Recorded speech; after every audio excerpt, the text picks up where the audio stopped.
విపక్షాల ఉపరాష్ట్రపతి అభ్యర్థి జస్టిస్ సుదర్శన్ రెడ్డి, కాంగ్రెస్ అధ్యక్షుడు మల్లికార్జున ఖర్గే వెల్లడి.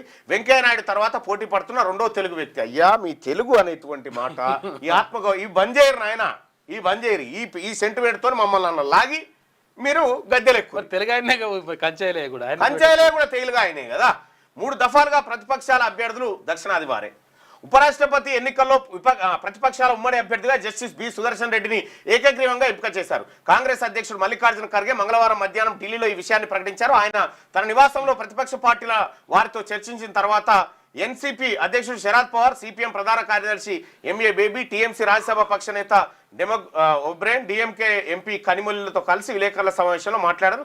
అన్ని ప్రతిపక్ష పార్టీలు ఒక్క పేరుపై పోటీ చేయడానికి నిర్ణయించడం ప్రజాస్వామ్యంలో పెద్ద విజయం. ప్రజాస్వామ్య రాజ్యాంగం ప్రమాదంలో పడినప్పుడు ప్రతిపక్షాలు ఏకమై అన్యాయానికి వ్యతిరేకంగా పోరాడతాయని, అందుకే ఈ ఎన్నికల్లో ఒక మంచి అభ్యర్థిని నిలబెడుతున్నాం. జస్టిస్ బి సుదర్శన్ రెడ్డి దేశంలో పేరొందిన ప్రగతిశీల న్యాయకోవిదుడు అని చెప్పి ఆయన. సుదర్శన్ రెడ్డి గుణం మంచిది కావచ్చు, కులం మంచిది కాదు కదా. మాకు వాళ్ళ వల్లనే కదా మాకు ప్రమాదం జరిగింది ఈ తెలంగాణ రాష్ట్రంలో. వాళ్ళ వల్లనే కదా మాకు అవకాశాలు లేకుండా పోయినాయి బీసీలకు. కాబట్టి నిన్ను కులం కోణంలోనే చూస్తాం. మా బీసీనా కాదని చూస్తాం. మిమ్మల్ని కులం కోణంలోనే చూస్తాం. జస్టిస్ సుదర్శన్ రెడ్డి విజయానికి తెలుగు రాష్ట్రాలు ఏకమవ్వాలి. అబ్బా ఎంత ఆపద మీద ఏర్పాటు చేసిన. ఎన్నడైనా బీసీలకు సంబంధించి బీసీ అభ్యర్థులు గెలవాలని ఎన్నడన్నా ఒక్క ప్రెస్ మీట్ పెట్టినాడా తిన్మార్మలన గెలవాలని? ఒక్కటన్నా. ఈడ పోటీ చేస్తే రెడ్లు పోటీ చేస్తే 3 సభలు హెలికాప్టర్ వేసుకొని తిరిగినటువంటి ముఖ్యమంత్రి ఈయన. తీన్మార్మలను ఓడగొట్టుమని కుట్రలు పన్నినటువంటి ఆయన ఈయన.